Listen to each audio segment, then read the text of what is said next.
I came to visit my son, and he invited me to have a beer at a local pub. When my son left, the bartender grabbed my arm and told me a shocking truth. I had to climb out of the pub through the toilet window and started following him. Suddenly, exactly 5 minutes later. Just listen to what happened. Before we continue, please subscribe to the channel and write in the comments what time it is where you are now. The trunk slammed shut with a metallic thud that echoed through the quiet Seattle street. My old Ford had served me well on the 6-hour drive from Portland, but my back reminded me of every pothole between there and here. I pulled my leather suitcase from the trunk, feeling the weight of exhaustion settle into my bones. "Dad!" Lance's voice carried false brightness across his small front yard. He bounded down the porch steps with arms spread wide, but something felt wrong. His smile stretched too tight across his face, like plastic wrap over yesterday's leftovers. I studied my son as he approached, 35 years old, and still that nervous energy that made him pace during phone calls. But this was different. His hands trembled as he reached for my bag. "Here, let me get that," he said, fumbling with the handle. The suitcase nearly slipped from his grip. "I've got it." I kept hold of my bag, watching his eyes dart away from mine. "You okay, son?" "Perfect. Just really glad you're here." He wiped his palms on his jeans. "Come on, Lucinda's making that lasagna you love." The smell of garlic and herbs drifted from the open windows of his Belltown townhouse. Through the glass, I caught a glimpse of my daughter-in-law bustling around the kitchen, her auburn hair catching the late afternoon light. At least someone in this family seemed genuinely happy about my visit. Lance grabbed my elbow as we walked toward the house, his grip tighter than necessary. "Dad, we need to talk. Seriously." I stopped walking. "Let's talk now." "No, no."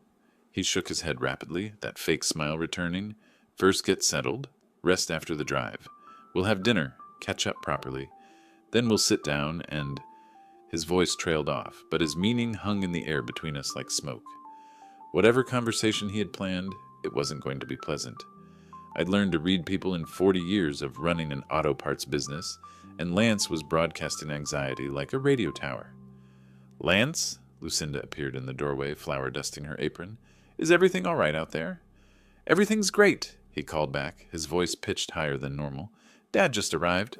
She waved at me with genuine warmth. "Orval, how was the drive? You must be exhausted." I returned her wave, but kept watching Lance from the corner of my eye. He was fidgeting with his car keys, jangling them in a nervous rhythm that set my teeth on edge. In all my years, I'd never seen him this wound up. "The drive was fine," I called to Lucinda, then lowered my voice for Lance. "Son, whatever's eating at you, we can handle it. We, family." For a moment, his mask slipped. I saw something desperate flash across his face before he rebuilt that brittle smile. "I know, Dad. I know we can figure this out. That's why—" He caught himself, glanced toward the house where Lucinda waited. "That's why I'm so glad you came." "Figure what out?" The question burned in my throat, but Lance was already moving toward the front door, practically bouncing with nervous energy.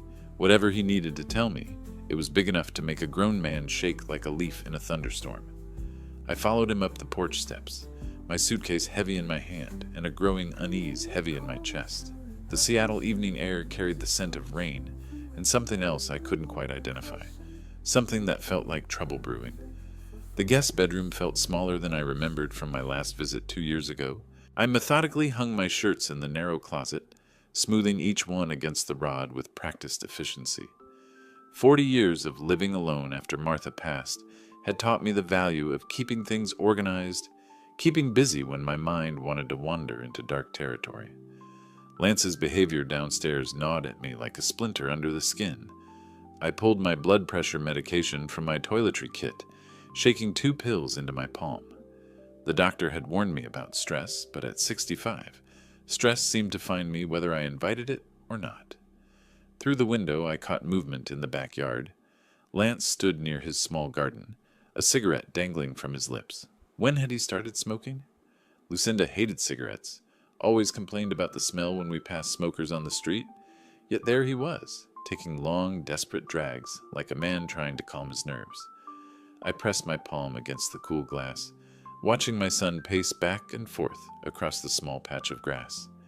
His free hand kept running through his hair, messing up the careful styling he'd maintained since college. The cigarette glowed orange in the gathering dusk. The phone call from last month echoed in my memory. Lance had been vague about financial difficulties, mentioned something about unexpected expenses and tough times. I'd offered to help then, like any father would, but he'd brushed off my concerns, said everything was under control. This didn't look controlled. This looked like a man drowning. I sat heavily on the guest bed, feeling the spring's protest under my weight. The house creaked around me, filled with the sounds of domestic life. Lucinda hummed in the kitchen below, pots clattering as she prepared dinner. Somewhere, a television murmured about weekend weather forecasts and traffic updates. But underneath it all, I sensed something wrong. Call it intuition, call it paternal instinct, but Lance's behavior triggered every alarm bell I'd developed over decades of dealing with desperate customers who couldn't pay their bills. The desperate ones always had the same tells. The nervous laughter, the inability to make eye contact, the way they'd fidget with whatever was in their hands, the way they'd build up to asking for help, circling around the real problem like vultures around roadkill. Rain began pattering against the window, Seattle's eternal soundtrack. I watched Lance stub out his cigarette and immediately light another one. His movements were jerky, agitated. He kept glancing up at the house, then away, as if he couldn't decide whether to run inside or keep running altogether. What kind of financial trouble required this level of anxiety? Job loss? Credit card debt? Something worse? I unpacked my spare pants, trying to ignore the growing knot in my stomach. Lance had always been impulsive, prone to grand schemes that never quite worked out. But he'd never been dishonest with me, never hidden things that mattered, until now. The medication kicked in, easing the tightness in my chest slightly, but it couldn't touch the worry that was settling into my bones like arthritis. Whatever Lance needed to discuss, it was serious enough to make him chain smoke in his own backyard while his wife cooked dinner for his visiting father. I folded my empty suitcase and tucked it under the bed, movements automatic, while my mind churned through possibilities. None of them were good. "Orval!" Lucinda's voice carried up the stairs, bright and welcoming. "Dinner's ready!" I took one last look out the window. Lance was stubbing out his second cigarette, steeling himself for whatever came next. His shoulders were set in a way I recognized from childhood, right before he'd confessed to breaking something or getting in trouble at school. But this felt bigger than broken windows or schoolyard fights. This felt like the kind of trouble that changed everything. The dining room smelled like heaven. Lucinda had outdone herself with the lasagna, layers of cheese and meat sauce bubbling under a perfectly golden crust. She'd even lit candles, their warm glow dancing across the mahogany table that had been her grandmother's. "This looks incredible," I said, settling into my chair. The normalcy felt forced, like we were all actors playing parts in a family dinner commercial. Lance poured wine with hands that wouldn't stay steady. Red drops splattered onto the white tablecloth, and he cursed under his breath while dabbing at the stains with his napkin. "Rough day at work?" I asked, watching him struggle with the bottle. "Something like that." He managed to fill 3 glasses without further disaster. "How's the parts business? Still keeping those old cars running?" We fell into safe territory, my shop, the weather, Lucinda's job at the library. She chatted about a new book club program while serving generous squares of lasagna. Lance picked at his food, cutting it into smaller and smaller pieces without actually eating much. The rain had intensified outside, drumming against the windows with increasing urgency. I was halfway through my serving when Lance suddenly set down his fork with a sharp clink. "Dad," his voice cut through Lucinda's story about difficult patrons. "We need to have that talk now." Lucinda's smile faltered. She looked between us with growing concern. "Lance, maybe after dinner," she started. "No, now." He turned to face me fully, his face pale in the candlelight. "Dad, I need money. A lot of money." I set my own fork down slowly. "How much is a lot?" "More than $1 million. The words hit me like a physical blow. I stared at my son, searching his face for any sign this was some kind of joke. But his expression was dead serious, almost desperate. "Are you out of your mind?" "I've done the calculations," he continued, as if I hadn't spoken. "Your business is worth about $600,000, maybe more to the right buyer. The house in Portland should bring another 400, plus your savings, your retirement accounts. You want me to sell everything? My voice came out strangled. Lose everything I've worked for because of your mistakes? Lucinda's face had gone white. She was staring at her husband like she'd never seen him before. They're not just mistakes, Dad. This is serious. Life and death, serious. Lance leaned forward, his eyes wild. I borrowed money from the wrong people, and now they want it back with interest. Lots of interest. Who did you borrow from? That doesn't matter. What matters is that I need over $1 million, and I need it fast. You're the only person who can help me. I pushed back from the table, my chair scraping against the hardwood floor. I'm not destroying my life to fix yours. Dad, please, his voice cracked. You don't understand what these people will do if I don't pay them back? Then you should have thought about that before you borrowed their money. Lucinda finally found her voice. Lance, what are you talking about? What people? How much did you borrow? He ignored her, keeping his eyes locked on mine. I'm your son, your only son. Doesn't that mean something? It means everything, I said quietly, but it doesn't mean I'm going to sacrifice 4 decades of work to bail you out of whatever mess you've created. The candles flickered in the sudden silence. Outside, the rain continued its relentless assault on the windows, matching the storm that had just broken over our family dinner table. I can lend you $200,000, I said finally. Cash, no questions asked, but that's my limit. Lance's face twisted with something between rage and disbelief. $200,000? Dad, that's not even close to... It's what I can do without destroying everything I've built. You never supported me. Lance's fist slammed down on the table with explosive force. Dishes rattled, wine glasses jumped, and a stream of red liquid spread across the white tablecloth like spilled blood. When I needed you most, you were always too busy with your precious business. I stood up slowly, crossing my arms over my chest. 40 years of dealing with desperate customers had taught me to recognize manipulation when I saw it. That's not true, and you know it. Isn't it? His voice pitched higher, more desperate. High school football. You missed half my games because of inventory deliveries.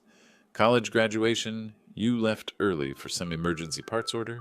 And now, when I'm facing real danger, you offer me scraps. Lucinda had started crying quietly, tears streaming down her cheeks as she watched her husband transform into someone she didn't recognize. Her hands shook as she reached for her napkin. I can lend you $200,000, I repeated, keeping my voice level despite the storm raging across the table. Cash, no questions asked. Earn the rest yourself. Earn it, Lance laughed, a bitter sound that made my skin crawl. Dad, I don't have time to earn it. These people don't give extensions or payment plans. They break bones first, ask questions later. His chair scraped backward as he jumped to his feet, pacing behind the table like a caged animal. The candlelight cast wild shadows across his face, making him look almost monstrous. You have no idea what it's like, he continued, his voice breaking. Living with this weight, knowing that any day they might decide I've had enough time. 200,000 is nothing to them. It's an insult. Then maybe you shouldn't have borrowed from them in the first place. My calm response only seemed to fuel his rage. He grabbed his wine glass, and for a moment I thought he might throw it. Instead, he drained it in one gulp, red drops staining his lips. Easy words from someone who never took a real risk in his life, he spat. You played it safe, sold car parts to the same customers for decades. Never dreamed big, never reached for anything beyond your little corner of Portland. The accusation stung because it held a grain of truth. I'd played it safe after Martha died, focused on building something stable and reliable. But that stability was what allowed me to offer him anything at all. Those safe choices put food on your table and paid for your college, I reminded him. They built the business that's giving you this chance. Lucinda's quiet sobbing grew louder. She pushed back from the table, hugging herself as if trying to hold her world together. Please, she whispered, both of you, please stop. But Lance was beyond hearing her. He leaned across the table, his face inches from mine. You know what Mom would say if she were here? She'd tell you to help your son. She'd tell you that family comes before business. The mention of Martha hit me like a physical blow, but I didn't let it show. Your mother would also tell you to take responsibility for your mistakes instead of blaming everyone else. My mistakes? His voice rose to almost a shout. What about your mistakes, Dad? What about all the times you chose work over family? Maybe if you'd been there more, I wouldn't have. Wouldn't have what? Made the choice to borrow money from criminals? That's your decision, Lance. Own it. Lucinda's chair scraped against the hardwood as she stood abruptly, her tear-stained face flushed with determination. Enough! Her voice cut through our argument like a blade. Both of you, just stop it right now. The authority in her tone surprised us both. Lance's mouth closed mid-sentence, and I found myself stepping back instinctively. She wiped her cheeks with the back of her hand, leaving streaks of mascara that made her look older, wearier. This isn't solving anything, she continued, her voice shaking but resolute. You're both exhausted, angry, and saying things you don't mean. Everyone needs to go rest and calm down. Lance opened his mouth to protest, but she held up her hand. No arguments. Dad's had a long drive. You've been stressed for weeks. She took a shaky breath. I need some time to process all of this. I looked at my daughter-in-law, really looked at her, and saw the toll this evening had taken. Dark circles under her eyes, tension in her shoulders, the way her hands trembled as she spoke. Whatever problems Lance had brought to our family, she'd been carrying the weight of them too. Lucinda's right, I said quietly. I'm sorry for the shouting, Lucy. This isn't what I wanted for tonight. She managed a weak smile. I know you both love each other, even when you're fighting like this. Lance ran his hands through his hair, messing up the careful styling from earlier. For a moment, he looked like the little boy who used to have nightmares and crawl into bed with Martha and me. Fine, he muttered. Maybe some space would be good. He moved toward the living room, then stopped and turned back to us. But Dad, this conversation isn't over. We need to find a solution. We will, I promised, though I wasn't sure what that solution might look like. Lance nodded curtly and headed for the stairs. His footsteps were heavy on each step, and when he reached the second floor, his bedroom door slammed with enough force to rattle the picture frames in the hallway. I stood there for a moment, listening to the sudden quiet that had settled over the house. The rain continued its steady percussion against the windows, and somewhere in the kitchen the dishwasher hummed to life. Go on up, Lucinda said softly, already moving to clear the dining table. I'll take care of this. You don't have to. I need to keep my hands busy, she interrupted, stacking plates with mechanical precision. It helps me think. I watched her for a moment, this young woman who'd married into our complicated family and was now dealing with consequences she'd never signed up for. The lasagna sat mostly untouched, cold and congealed on the serving dish. What should have been a celebration dinner had turned into something else entirely. Thank you, I said finally, for intervening, for trying to keep us civilized. She paused in her clearing, holding a stack of plates against her chest. He's scared, Orval. More scared than I've ever seen him. I don't know what kind of trouble he's in, but it's eating him alive. The admission hung between us like a confession. Then she turned back to her tasks, and I headed slowly toward the stairs, my knees protesting each step upward. The hallway was dim, lit only by a small nightlight near the bathroom. Lance's door remained firmly closed, no light visible beneath it, but I could hear movement inside, pacing perhaps, or the restless sounds of someone who wouldn't be sleeping anytime soon. My hand found the doorknob to the guest room, cold metal against warm palm. Behind me, the house settled into evening rhythms. Lucinda's quiet movements downstairs, the whisper of rain, the distant hum of appliances. I sat heavily on the guest bed, feeling every one of my 65 years settle into my bones like sediment in still water. Through the window, Seattle's evening stretched out in shades of gray and gold, streetlights beginning to flicker on as the rain painted everything in watercolor streaks. My wallet felt heavier than usual as I pulled it from my back pocket. Behind my driver's license and credit cards, Martha's photograph smiled back at me, the same picture I'd carried for 12 years since the cancer took her. She was laughing at something I'd said just before the shutter clicked, her eyes bright with the kind of joy that had made our 30-year marriage feel like a privilege rather than a commitment. What would you do, honey? I whispered to the photograph. How do we help him without enabling him? The silence gave me no answers, but Martha's face reminded me of better times. Lance at 7, losing his first tooth and demanding the tooth fairy leave him a silver dollar instead of quarters. Lance at 16, nervous about asking Sarah Mitchell to the prom, practicing his speech in our kitchen mirror. Lance at 22, graduating college with a business degree and dreams of starting his own company. Somewhere between those dreams and tonight's desperate demands, something had gone wrong. Terribly wrong. From downstairs came the gentle clink of dishes being washed, Lucinda working through her own shock and confusion in the only way she knew how, keeping busy, maintaining order in a world that suddenly felt chaotic and dangerous. I could hear Lance moving around in his bedroom, footsteps across the floor, a drawer sliding open and shut, the creak of bed springs. No rest for him tonight either. $200,000. It was more money than most people saw in their lifetimes. But to Lance, it was nothing. Scraps, he'd called it.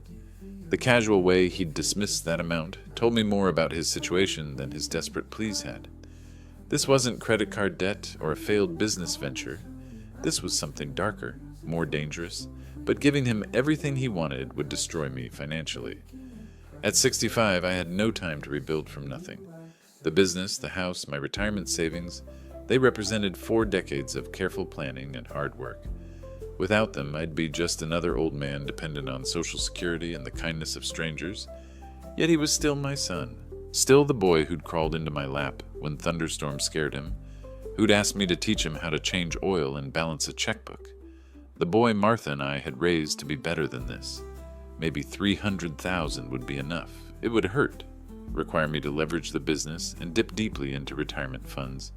But I could survive it, still have something left to live on, still maintain some independence. The rain intensified against the window, and I realized I was thinking like a businessman again, calculating risks, weighing options, looking for compromises that might satisfy everyone involved. It's how I'd approached every major decision since Martha died. Practical, methodical, safe. But this wasn't a business transaction. This was my son's life, possibly hanging in the balance. Through the floor, I could hear Lucinda's voice, soft and concerned. Then Lance's deeper tones, too muffled to make out words, but carrying the unmistakable cadence of persuasion. He wasn't sleeping either. He was downstairs, probably trying to convince his wife to help him convince me. I tucked Martha's photograph back into my wallet, decision crystallizing like ice forming on a winter pond. $300,000, final offer, enough to show I loved him, not enough to destroy everything his mother and I had built together. The thirst hit me like a reminder of my mortality. Dry mouth, scratchy throat, the kind of dehydration that comes from emotional exhaustion. I pushed myself up from the guest bed, joints protesting after an hour of sitting and thinking. The house had settled into evening quiet. Lucinda's movements long since ceased from downstairs. My bare feet found the hardwood hallway floor, cool against my skin. The stairs creaked under my weight as I descended slowly, one hand trailing along the banister for balance. At my age, nighttime navigation required more caution than pride wanted to admit. The kitchen felt different in near darkness. I flicked on the small light above the sink, casting a warm glow across the granite countertops that Lucinda kept spotless. The tap water ran cold against my fingers as I filled the glass, the simple act somehow soothing after the day's emotional storms. "Dad?" I turned, water glass halfway to my lips. Lance emerged from the living room shadows like a ghost, his silhouette backlit by the faint glow of streetlights through the front windows. He moved slowly, cautiously, his head hanging in what looked like genuine shame. "Son, what are you doing up?" "Couldn't sleep." He stepped into the kitchen's circle of light, and I saw something different in his face. The desperate anger from dinner had been replaced by something softer, more vulnerable. "Keep thinking about tonight, about what I said." I set my glass on the counter, studying his expression. This was the Lance I remembered from childhood, the boy who would sneak downstairs after bedtime to confess some small transgression, seeking forgiveness before sleep. "Dad, I'm sorry." His voice cracked slightly. "I was cruel earlier, said things I didn't mean, blamed you for things that weren't your fault." The apology hit me harder than his anger had. "We both said things." "No, listen." He stepped closer, close enough that I could see the exhaustion in his eyes. "You're my father. You've given me everything, and when you needed respect in return, I gave you demands and accusations. Martha's photograph seemed to whisper approval from my wallet upstairs. This was what she would have wanted, her son recognizing his mistakes, seeking to make things right. I accept your apology, I said quietly. Would you? He hesitated, then looked up with hopeful eyes. Would you come out with me? Maybe grab a beer somewhere, talk like normal people instead of fighting like children? The invitation surprised me. It's getting late? Please, Dad. I know a quiet place nearby. The Foggy Lantern. Nothing fancy, just a neighborhood pub where we can sit and talk properly. Like friends. Friends. When was the last time Lance and I had been friends instead of father and son locked in generational conflict? Maybe Martha had been right about giving people second chances, about believing in the possibility of change. All right, I heard myself saying. That sounds good, son. His smile transformed his face completely, erasing years of tension and replacing them with something approaching joy.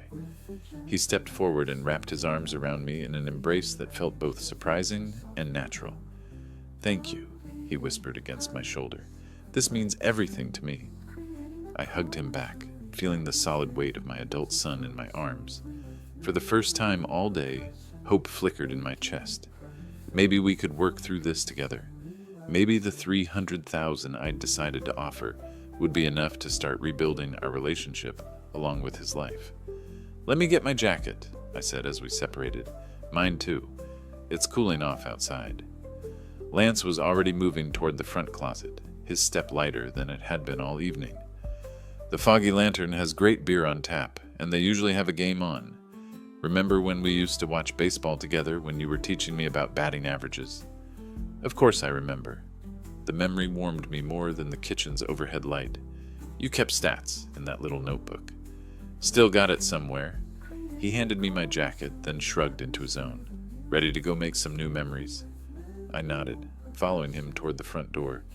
Behind us, the kitchen light created a warm rectangle on the floor, but I was already looking forward, toward whatever waited at this neighborhood pub, toward the conversation that might finally heal the wounds between us.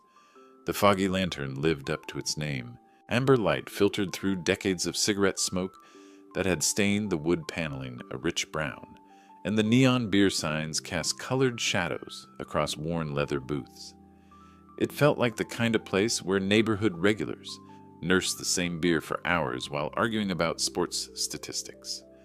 Lance led me to the bar counter where a stocky man with graying temples was polishing glasses with practiced efficiency. His name tag read Marvin, and he had the bearing of someone who'd seen enough of life to remain unimpressed by most of it. Evening, Marvin, Lance said with casual familiarity.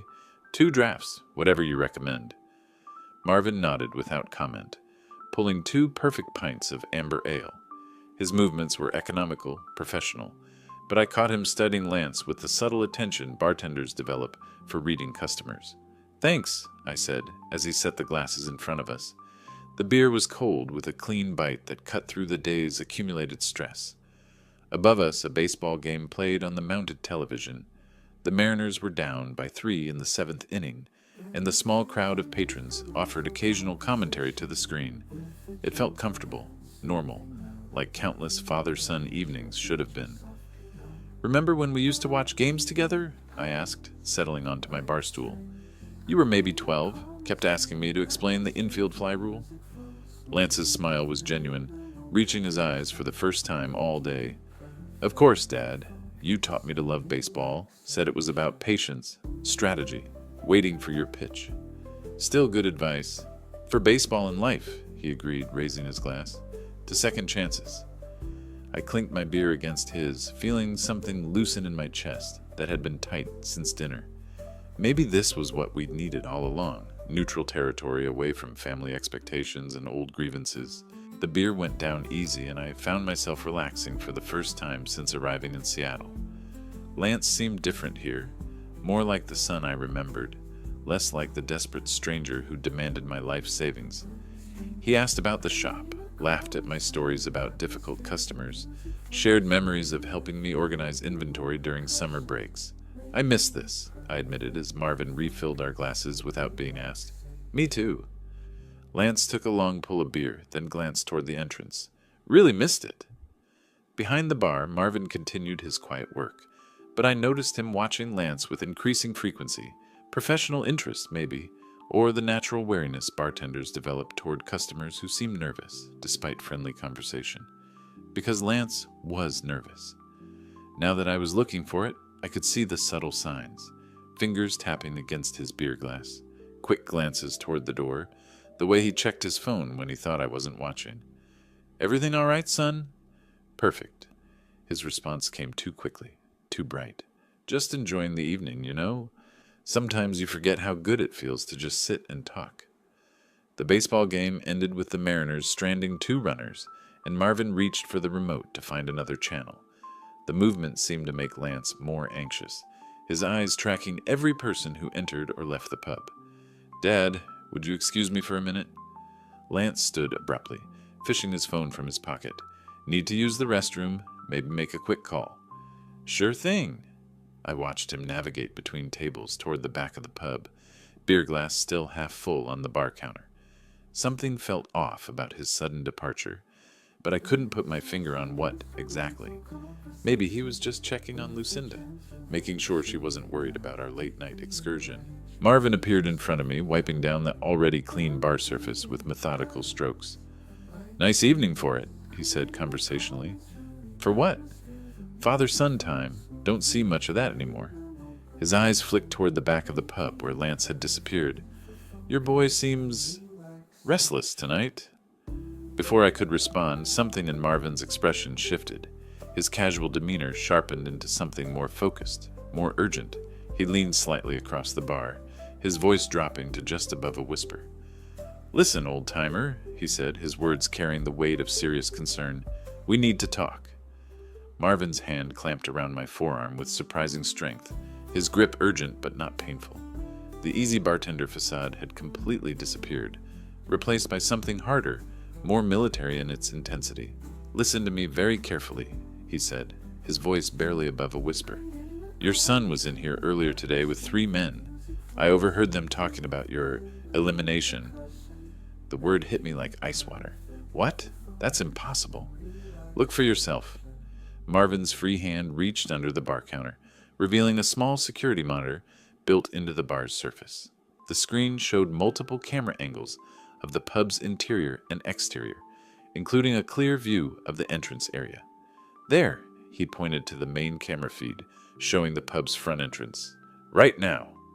My blood turned to lead. On the grainy but clear security footage, Lance stood just outside the entrance in animated conversation with 3 men who looked like they'd stepped out of a crime movie. One was tall and lean with the predatory stillness of a former cop. Another built like a linebacker with hands that could crush concrete. And the third had the quiet menace of someone who enjoyed his work too much. As I watched in horror, Lance reached into his jacket and handed an envelope to the tallest man. Money, payment. The transaction was brief, professional, and absolutely damning. "Those are Jake Reed, Rico Sanchez, and Tony Vespa," Marvin continued, his voice steady despite the urgency. "Local muscle for hire. They handle debt collection, intimidation, and worse. Much worse." "This can't be happening." My voice sounded foreign to my own ears, hollow and disbelieving. "I'm afraid it is." Marvin's expression held genuine sympathy. "I served 2 tours in Afghanistan, ran this place clean for 20 years. I know killers when I see them, and I know a setup when I witness one." On the screen, Lance was pointing toward the pub's interior, clearly giving instructions. The 3 men nodded, checked their watches, and began moving with purposeful coordination. One headed toward what looked like a side entrance, another toward the back alley, while the leader remained near the front door. "They're positioning themselves," Marvin explained, reading the situation with military precision, "creating a perimeter. Whatever your son told them, they're treating this like an operation." The pub's comfortable atmosphere suddenly felt suffocating. Every shadow could hide a threat. Every patron might be part of the plan. The baseball commentary continued on the television, oblivious to the fact that someone in this room was marked for death. "I can't believe Lance would..." But even as I said it, pieces were falling into place. The desperate demands for money, the calculated manipulation, the fake reconciliation that had brought me here. All of it had been leading to this moment. "Believe it," Marvin said grimly. "I heard them planning earlier. Your son owes serious money to serious people, and he's decided your life insurance is easier than your savings account." My hands trembled as I gripped the bar counter, trying to process this impossible reality. The son I'd raised, taught to ride a bike, helped with homework, carried to bed when he fell asleep watching television, that same boy was outside coordinating my murder. "What do I do?" The question came out as a whisper. Marvin's answer was immediate and certain. "You get out, now, through the back exit while they're still getting into position." He reached under the counter again, this time pulling out what looked like a small knife. "Take this, and whatever happens, don't go home tonight. Find somewhere public, somewhere safe." On the security monitor, Lance was shaking hands with Jake Reed, sealing some kind of agreement. Then he turned back toward the pub's entrance, ready to return to his role as loving son while professional killers prepared to make him an orphan.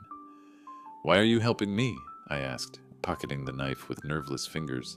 "Because 27 years ago, someone's father saved my life in a firefight outside Kandahar." Marvin's eyes never left the security screen. "And because some things are just right or wrong, no matter what family politics are involved." Through the pub's dim interior, I could see Lance making his way back from the restroom area, phone still in his hand, probably confirming timing with his hired killers. His face wore the same loving expression he'd shown me all evening, but now I could see it for what it really was, the mask of a son planning patricide. "Thank you," I whispered to Marvin, my voice barely audible above the pub's background noise. He nodded once, a soldier's acknowledgement, then turned back to polishing glasses as if nothing had happened. I stood slowly from my bar stool, fighting every instinct that screamed at me to run. Running would draw attention. Running would get me killed.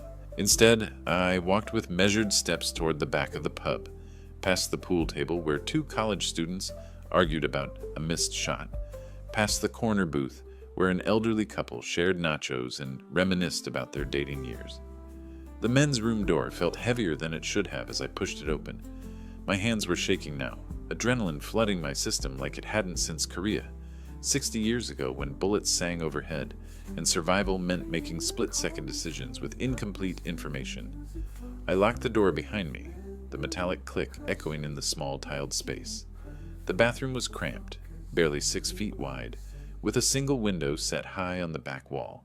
Frosted glass, rectangular, maybe 2 feet wide by 18 inches tall.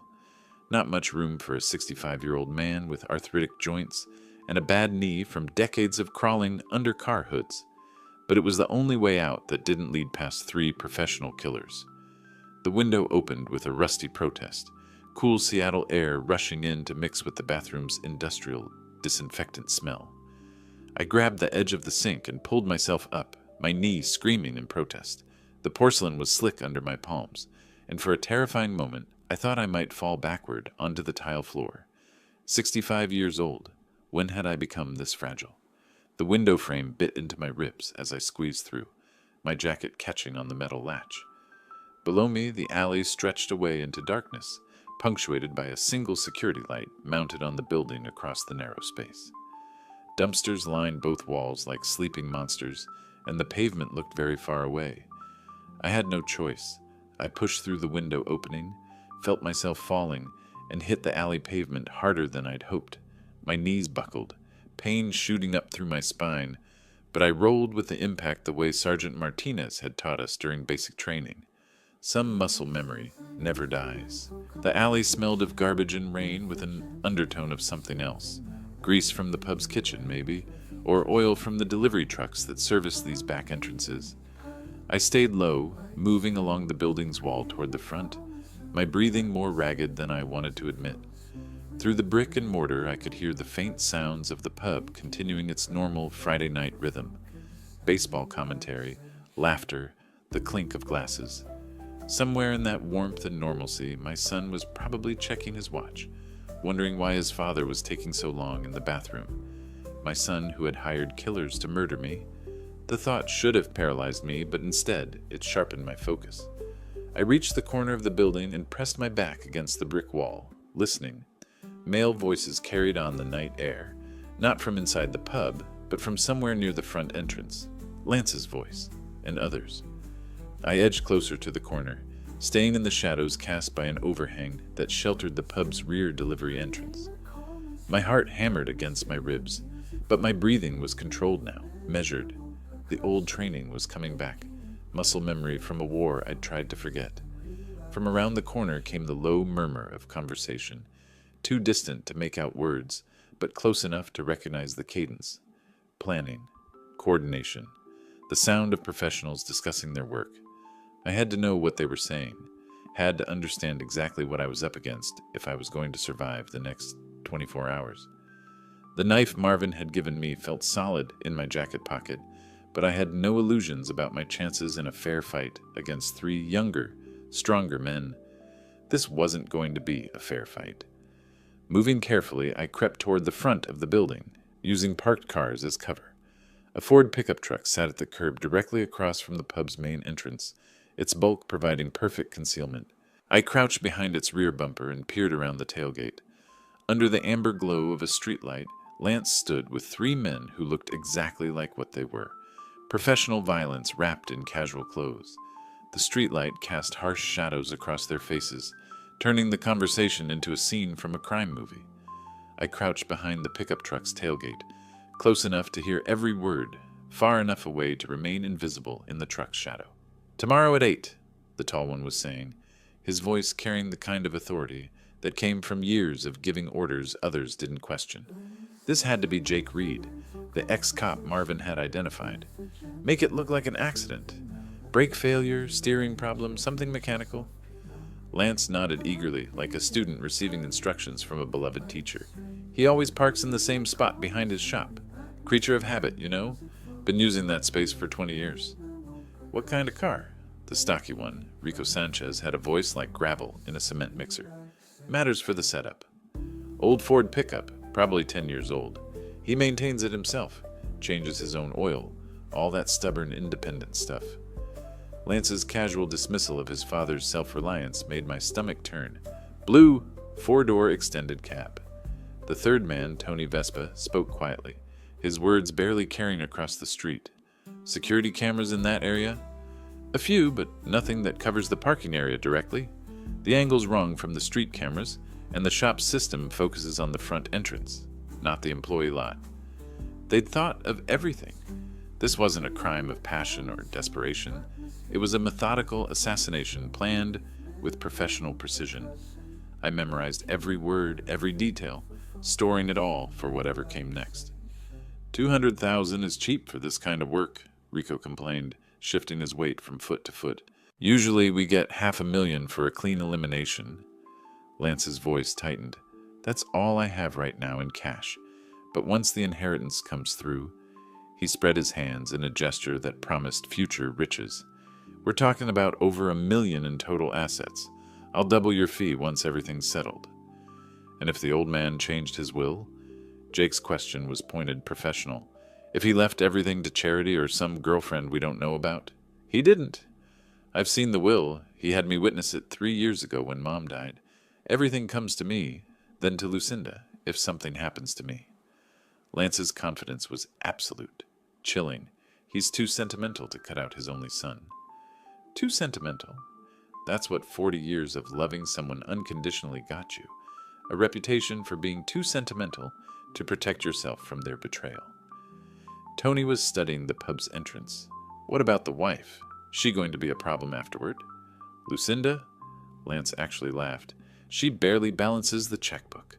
Won't ask questions about insurance money or inheritance details. And if she does, he shrugged with casual cruelty, she's not really a problem we can't handle. The threat against my daughter-in-law crystallized something cold and hard in my chest. These weren't just killers. They were predators who viewed innocent people as obstacles to be eliminated. Lucinda, who made lasagna and tried to keep peace in her family, who had no idea she'd married a monster. 7 o'clock tomorrow, Jake was saying, pulling an envelope from Lance's outstretched hand. We meet at the usual spot, confirm the target's location, then move into position. Clean, simple, no complications. What about afterward? Rico asked. Body disposal. Leave him in the truck. Make it look like he had a heart attack or stroke after the accident. Old guy works too hard, high stress, happens all the time. Paramedics won't look too closely at a 70-year-old's heart giving out. 65, not 70. But I suppose to them all, old men look the same. The envelope changed hands with the practiced efficiency of a business transaction. Blood money, paid in advance for services to be rendered. I watched my son shake hands with his father's executioner, sealing a contract written in family betrayal. Pleasure doing business, Jake said, tucking the envelope inside his jacket. Tomorrow night, your problems disappear. Lance's smile in the streetlight was radiant, genuinely happy for the first time all day. Thank you. This means everything to me. They began moving apart, the meeting clearly over. Rico and Tony walked toward a dark sedan parked down the block, while Jake headed in the opposite direction toward what looked like a motorcycle. Lance stood for a moment under the streetlight, checking his phone, then turned back toward the pub's entrance. He was going back inside. Going to return to the bar, order another beer, and wait for his father to come back from a bathroom visit? That would never happen. I had maybe 5 minutes before he started to worry. Maybe 10 before he asked Marvin if anyone had seen the old man leave. Maybe 15 before he realized something had gone wrong with his perfectly planned evening of father-son bonding before patricide. Time was running out. I had to get to my car before Lance realized I was gone, before he started asking Marvin questions, before this entire night collapsed into chaos that would leave me exposed and vulnerable. I moved quickly but quietly across the street, staying in the shadows between streetlights. My Ford sat exactly where we'd left it, keys still in my jacket pocket, where Lance couldn't have touched them during our brief time in the pub. Small mercy. I slid behind the wheel, started the engine with a prayer that it wouldn't backfire or stall, and pulled away from the curb with the careful slowness of someone trying not to draw attention. The drive back to Lance's house took exactly 14 minutes through Seattle's late-night streets. 14 minutes to process what I'd witnessed, to accept the reality that my only son had arranged my murder, to begin calculating what came next.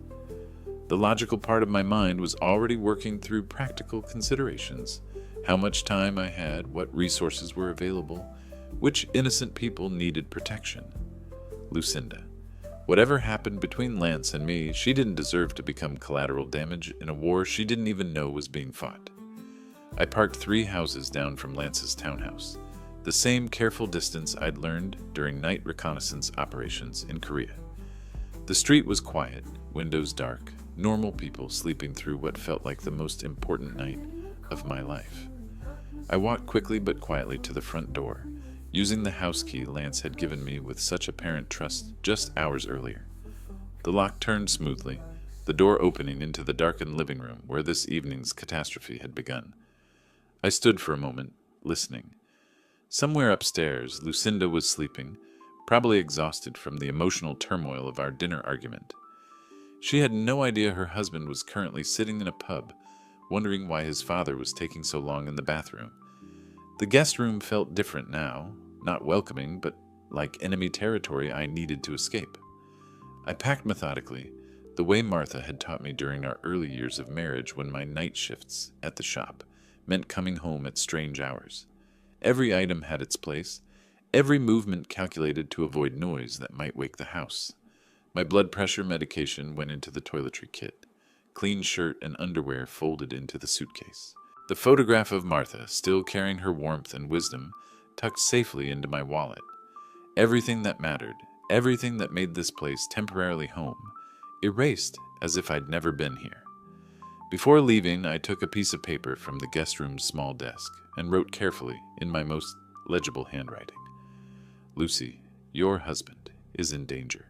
If you love him, take the children and go to your mother's house tomorrow morning.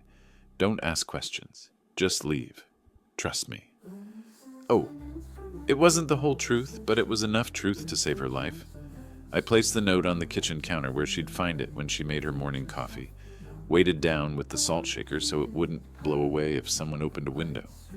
Then I was back in my Ford, backing carefully out of their neighborhood, leaving behind the son I'd raised and the daughter-in-law I'd grown to love. The highway stretched ahead, dark ribbon leading home to Portland, to safety, to whatever came after tonight. I-5 South was nearly empty at this hour, just long-haul truckers and the occasional late-night traveler making the run between Seattle and Portland. Good driving conditions, clear weather, 3 hours to think through everything I'd learned and decide what to do with it. My phone started ringing when I was 20 minutes outside Seattle city limits. Lance's number on the display, probably calling from the pub's parking lot, after Marvin told him nobody had seen the old man leave. I let it ring. It rang again 5 minutes later. Again 10 minutes after that. By the time I crossed into Oregon, the missed call counter had reached double digits. By the time I saw the Portland city limits sign, it had reached 37 missed calls. 47 missed calls by the time I pulled into my own driveway. 47 desperate attempts to reach his father, to explain away tonight's disappearance, to get back on schedule for tomorrow evening's 8 o'clock appointment with murder. Lance was panicking now, realizing his carefully laid plans had somehow gone wrong, that his target had vanished into the Seattle night without explanation. I turned off the phone and dropped it into my jacket pocket. Tomorrow I would need to decide what to do with everything I'd learned tonight. How to protect myself, how to save Lucinda, how to stop 3 professional killers from collecting their blood money. Tonight, I was just a 65-year-old man who discovered his son wanted him dead, and I was tired in ways that sleep couldn't fix. But I was alive, and now I knew exactly what I was fighting against. If you liked this story, please like this video, subscribe to the channel, and share your impressions of this story in the comments. To listen to the next story, click on the box on the left. Thank you for watching,